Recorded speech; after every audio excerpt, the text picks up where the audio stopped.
जय श्री राम, जय बालाजी महाराज।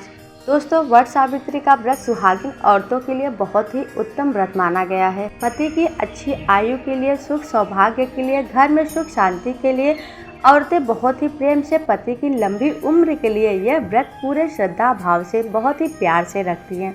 वास्तव में यह व्रत पति पत्नी के प्यार के लिए एक मिसाल है। हर साल सुहागिनें औरतें पति की लंबी उम्र के लिए ज्येष्ठ माह के कृष्ण पक्ष की अमावस्या तिथि को वट सावित्री का व्रत रखती हैं।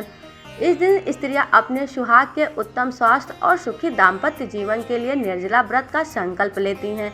वट सावित्री का व्रत करवा चौथ जितना ही फलदायी माना गया है, विवाहित महिलाओं के लिए वट सावित्री व्रत का दिन किसी त्योहार से कम नहीं होता है। इस व्रत को स्त्रीत्व का प्रतीक माना गया है। एक बार स्वयंवर में जब माता सावित्री को वर चुनने को कहा गया तो माता सावित्री ने सत्यवान को वर के रूप में चुना।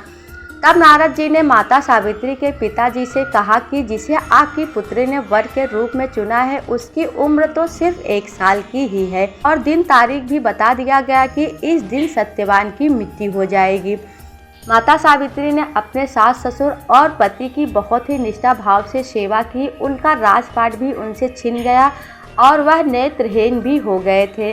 वह लकड़ी काटकर अपना गुजारा किया करते थे। जब कहे अनुसार आखिरी दिन आया, जिस दिन सत्यवान का प्राण निकलने का समय निकट आया, उस दिन माता सावित्री ने वट वृक्ष के नीचे सत्यवान का सिर अपनी गोदी में लेकर बैठ गए। सत्यवान को चक्कर आया और धीरे धीरे उनके प्राण निकलने लगे। यमराज सामने खड़े थे और माता सावित्री ने उनको प्रणाम किया। जैसे ही यमराज उनके पति के प्राण को लेकर जाने लगे, माता सावित्री भी उनके पीछे पीछे चलने लगी। किसी लोक तक पहुंचने के बाद यमराज उसकी भक्ति भाव को देखकर बहुत प्रसन्न हुए और वर मांगने को कहा। पहला वर माता सावित्री ने अपने सास ससुर के नेत्र वापस आ जाए, यह वरदान यमराज से मांगती हैं। यमराज तथास्तु कहकर फिर आगे चलने लगते हैं।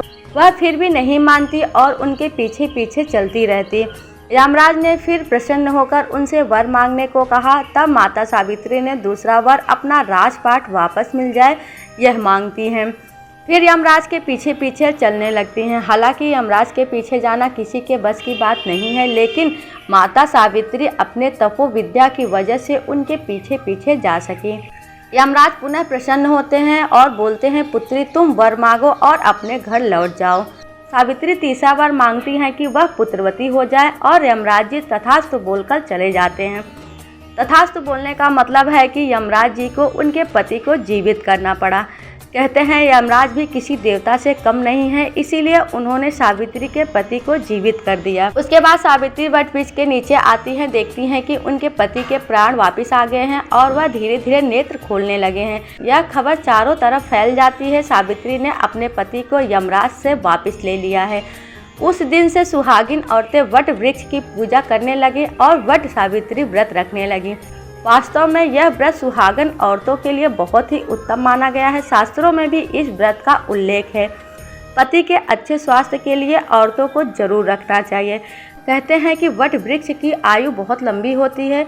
जो औरतें वट वृक्ष की पूजा करती हैं उनकी पति की भी आयु लंबी हो जाती है। वट वृक्ष की क्या मान्यताएं हैं वह हम आपको बताते हैं। प्रयागराज में गंगा के तट पर वेड़ी माधव के निकट अक्षय वट प्रतिष्ठित है। भक्ति श्रोमण तुलसीदास जी ने संगम स्थित इस अक्षय वट को तीर्थराज का छत्र कहा है। इसी अक्षय वट के पत्र पुटक पर प्रलय के अंतिम चरण में भगवान श्री कृष्ण ने बाल रूप में मार्कंडेय ऋषि को प्रथम दर्शन दिया था। वट एक देव वृक्ष है। वट वृक्ष के मूल में भगवान ब्रह्मा, मध्य में जनार्दन विष्णु तथा अग्रभाग में देवाधिदेव शिव स्थित रहते हैं। देवी सावित्री भी वट वृक्ष में प्रतिष्ठित रहती हैं। वट वृक्ष की पूजा कैसे करें, पूजा की क्या है विधि। 19 तारीख दिन शुक्रवार 2023 को वट वृक्ष का व्रत रखा जाएगा। इस दिन सुहागन औरतें निर्जला व्रत करके वट वृक्ष की पूजा करेंगी।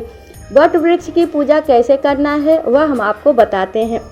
एक लोटे में मीठा जल बनाकर ले लेना है। धूप, दीप, अगरबत्ती, फल, फूल, कच्चा सूत्र यह सब लेकर वट वृक्ष के नीचे चले जाना है और एक सुहाग की पिटारी भी ले लेना है। सुहाग की पिटारी में क्या क्या सामग्री रहती है वह हम आपको बताते हैं। सिंदूर, दर्पण, मौली, काजल, मेहंदी, चूड़ी, माथे की बिंदी, हिंगूल, साड़ी, आभूषण इत्यादि वस्तुएं एक बांस की टोकरी में रखकर दी जाती है। यही सौभाग्य की पिटारी के नाम से जानी जाती है। आपको वट वृक्ष के पेड़ के पास जाना है, वट वृक्ष को प्रणाम करना है और जो मीठा जल लेके गए हैं उस जल को वट वृक्ष में डाल दे। फिर चंदन, धूप, दीप, अगरबत्ती, फल, फूल, प्रसाद, सुहाग की पिटारी अर्पित करें। ये सब अर्पित करने के बाद आप कच्चा सूत जो लेके गए हैं, कच्चा सूत से 108 बार वट वृक्षाय नमः बोलकर फेरा लगा लेना है। अगर आप 108 बार फेरा नहीं लगा सकते हैं तो 11 या 21 बार कच्चा सूत से ओम वट वृक्षाय नमः बोलकर फेरा लगा ले। उसके बाद ओम वट वृक्षाय नमः बोलकर 108 बार अलग से फेरा लगा ले। फेरा लगाने के बाद वट वृक्ष को प्रणाम करके सर झुका के उनके चरणों को छूकर घर वापस आ जाएं। आप सुहाग की पिटारी अपनी सासू माँ या किसी सुहागन औरत को या गुरु महाराजिन को भी दे सकते हैं। उस दिन अमावस की रात भी है, इसलिए आप अपने पितरों को प्रसन्न करने के लिए एक महा उपाय भी कर सकते हैं। अपने पति से 1 लोटा जल में थोड़ा काला तिल, थोड़ा मिष्ठान मिलाकर पितरों के नाम से दक्षिण दिशा की ओर मुंह करके चढ़ा दें।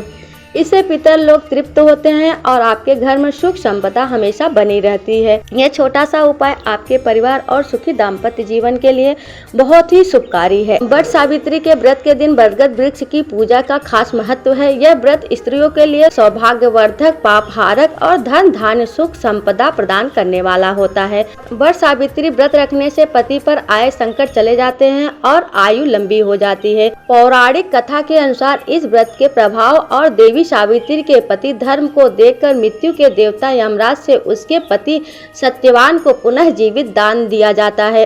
मान्यता है कि वैवाहिक जीवन में कोई परेशानी चल रही हो तो वह भी इस व्रत के प्रभाव से दूर हो जाता है।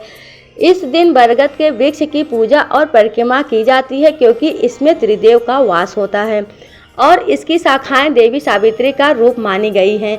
मान्यता के आधार पर स्त्रियां अचल सुहाग की प्राप्ति के लिए इस दिन बरगद के वृक्ष की पूजा करती हैं। दोस्तों आज के लिए बस इतना ही था, फिर मिलेंगे एक नए उपाय के साथ। तब तक के लिए जय श्री राम, जय बालाजी महाराज।